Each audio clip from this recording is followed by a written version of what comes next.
Hey guys, in this video I'll be sharing my 3 favourite dividend paying stocks traded on the New Zealand exchange. To narrow down to just 3, I won't simply just be looking at their dividend yield. I'll be basing this off of their payout ratio, their ability to sustainably pay a dividend over the long run through having a solid business, good liquidity, and they should have managed to increase their dividends over time, showing they are becoming more profitable over time and sharing that with shareholders. If you want to see more investing content just like this, please make sure to subscribe to my channel down below. Before getting into the list, let's cover off some basics. Let's think about a business for a second. Let's say it has a revenue of $1,000 a year, costs of $900, and a profit of $100. The business has 2 options when it comes to the $100 profit. The first option is to retain the whole or a portion of the $100 and use this to reinvest into the business in a variety of ways. It can acquire a competitor's business, it can reinvest in property, plant and equipment or inventory, or it could be used for upgrading the premises or paying bonuses to staff. The second option available is to return these funds to the investors, also known as the shareholders or the ones that own the stock, with this distribution being called a dividend. The percentage of the profit that is returned to shareholders each year is called the payout ratio. This represents how much of the profits is returned to investors. When you look at a dividend paying stock, you generally want a high payout ratio as long as the business retains enough cash to keep the wheels turning, so to speak. So a highly profitable business with low capital expenditure tends to be highly prized in the dividend world,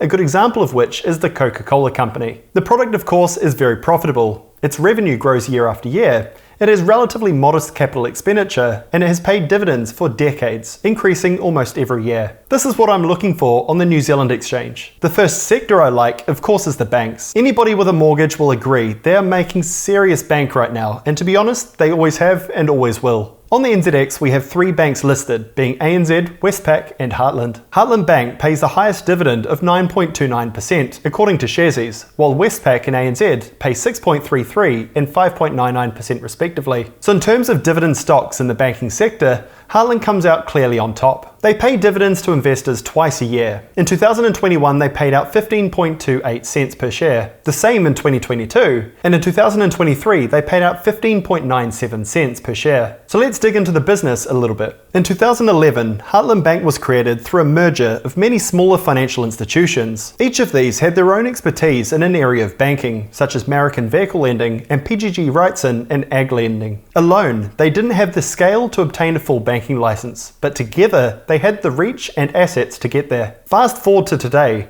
Heartland is a large Tier 2 bank operating in both New Zealand and Australia. Among their more famous offerings includes vehicle financing, reverse mortgages, and business lending. They also offer some of the most competitive 1- and 2-year mortgage rates in the market. As a business, they're also trading well, with a loan book worth nearly $7 billion, increasing profitability year over year of over 12%, and a relatively stable net interest margin of around 4% on its lending. The outlook for Heartland, and importantly the dividends you'll receive from the stock, looks promising. In the banking sector, growing the loan book and the net interest margin is what you're looking for. The book is growing and the net interest margin has slipped only slightly over recent years. The company's aim is to continue growing their loan book, both on a BAU basis as well as expanding into Australia through their recent acquisition of Challenger Bank. They also expect their net interest margin to improve as their legacy loan book of lower margin lending is repaid. And finally, they aim to double their profits within the next 5 years and reduce their costs as a proportion of revenue, which both go hand in hand. Provided they can deliver on this plan, Heartland Bank is a stock that deserves to be in this list of New Zealand's top dividend stocks to consider investing in. Second up, we have another profitable sector, second-hand cars. On the NZX, there's 2 cheap cars that hasn't paid a dividend since last year, and another you'll know from their funny ads with Tina, of course from Turner's Automotive Group. They pay their dividends out quarterly, and based on the pricing when this video was made, they have a very decent dividend yield of 8.63%. In 2021, they paid total dividends of about 29 cents. In 2022, this increased to 31 cents, and in 2023, we'll be paying a little over 33 cents per share. A steady increase in dividend payouts is usually a good sign, with one of Warren Buffett's favourite stocks, Chevron, having increased theirs consistently over the past 36 years and counting. Turner's has 4 main divisions to their business. Firstly, you have car sales, which as New Zealand's largest buyer and seller of used cars, generates revenue of $278 million a year, up 15% year over year. Then you have their vehicle financing arm, with a loan book worth roughly $425 million and revenue of $58 million, up 13% for the year. Following that, you have revenue of $43 million coming from selling insurances and another $9 million from debt collection. At its core, Turner's entire business revolves around buying and selling cars, with every revenue source originating from the sale of a car at some point in time. According to the Motor Industry Association here in New Zealand, the market for cars has doubled over the past 20 years. This has increased from 83,000 registrations in 2002 to 164,000 in 2022. Should this trend continue to rise, Turners is in a good position to benefit from this and share those profits with its shareholders. Getting into Turners Automotive Group's financials, their revenue has increased 13% year over year to $390 million. Its core profitability is up 9% to $52 million, and across the board their metrics all look to have risen over the past 5 years. Over the next 3 years, Turners intends to expand their physical network of branches and enhance their omni-channel experience. As we covered earlier, increasing auto sales has a halo effect across all of their business segments, so this should improve their top line. Turners will also upgrade their data tools to improve their car sourcing and move across to higher margin retail sales as opposed to auctions. They're also moving into more premium lending, which though it has a lower profitability,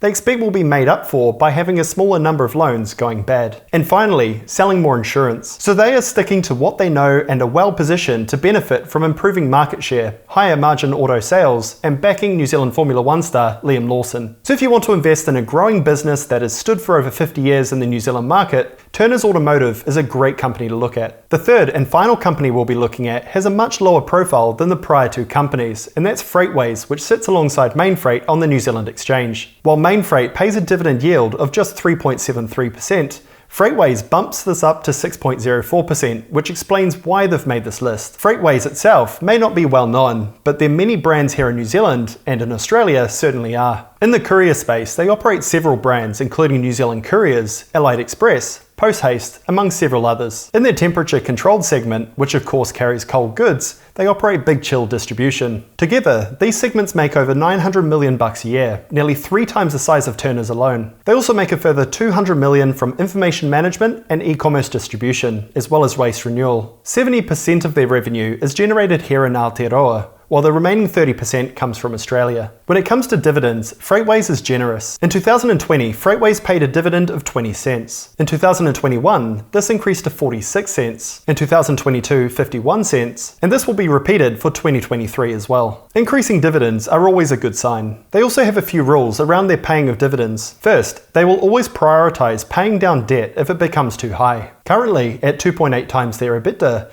this doesn't appear to pose much risk to their payout. Secondly, they also aim to pay out 75 to 80% of their net profit after tax and amortization, which is relatively high. An interesting point to note, Sharesies has recently announced they will be rolling out dividend reinvestment plans. Here in the Freightways documentation, they mention this will carry a 2% discount on the stock price, which will be great for investors that have this option. Now, let's jump into the financials. Across the business, revenue is up a whopping 29% year over year, while core profitability is up 15%. If we look at this table, the results are impressive. However, with a big caveat, the business acquired Allied Express, which would have boosted these numbers. The business also acknowledges that 2024 is expected to be a challenging year, though this isn't unique to Freightways alone. With revenue growing, strategic assets being acquired, and enough pricing power to consistently increase income per courier unit, Freightways has a strong foundation to continue increasing shareholder value. In terms of their growth, they have broken this down into 3 broad areas. The first is to extend and defend, which speaks to their current segments by increasing their market share and improving unit economics. Secondly, they intend to grow their existing business with a big push into e-commerce and digitalization. And thirdly, establishing new segments through market expansion into Australia and acquiring strategic assets. So if you want to invest into a quietly profitable business that has existed in New Zealand since the 1960s, Freightways is a great business to consider. In this video, we have covered 3 great companies with a long history of rewarding New Zealand shareholders with improving financial performance, dividend payouts, and a clear plan to keep the good times rolling. We started with Heartland Bank, which pays a very healthy dividend from their growing Australian and New Zealand business. We then got into Turners, which has given their brand a refresh over recent years that will see them go from strength to strength in the used car market. And finally, we covered Freightways, a quiet achiever on the New Zealand Exchange that is hugely profitable for its shareholders. Honourable mentions must also go out to Green Cross Health, which ordinarily pays a dividend of around 7%. the energy companies, and Hallenstein Glasson's group. We must always remember that dividend yield is based on prior year's payouts relative to today's price. There is no guarantee that you'll see a similar return. However, a company's track record and where their stock price has trailed over recent years will provide a lot of clarity on whether or not it's a good dividend stock. Here is a couple examples. On Sharesies, Green Cross Health pays the highest dividend of 38%. When we dig into their history, however, they sold a large chunk of their business last year, which they shared with shareholders through a dividend, so this elevated those returns, which won't be repeated.